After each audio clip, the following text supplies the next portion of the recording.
తుంగత్తుడు రాజు ఆయన ఏం చేసిండు అంటే అడవికి వెళ్ళాడు. అడవికి వెళ్ళి జంతువులను వేటాడి వస్తుంటాడు. ఆయన వస్తుంటే కొంతమంది గొల్లవారు ఆ రాజుగారి యొక్క రథానికి గట్టిగా పోయారట. పోయి రాజుగా అంటున్నట, రాజా మేము అడవిలో సత్రాన్ని పదం చేసుకున్నాము, మరి మీరు వచ్చి తీర్థ ప్రసాదం తీసుకోండి అంటే రాజు అంటున్నాడట, ఏమరా ఎట్లా కనబడుతున్నాడు మీకు? ఈ రాజ్యాన్ని పాలించే రాజును ఉండలేము. నేను అనుకుంటే నా రాజ్యంలోనే మీ అందరిని పిలిచి వ్రతం చేసుకుంటా.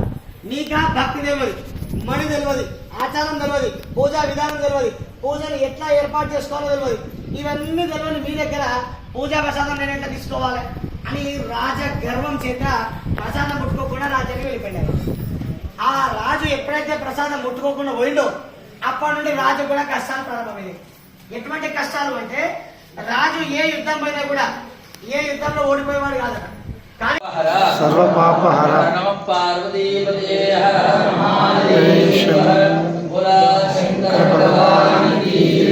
गजानन महाराज की जय, भक्त मार्कंडेय स्वामी भगवान की जय, चंद्रमौळेश्वर भगवान की जय, राजा रामचंद्र भगवान की जय.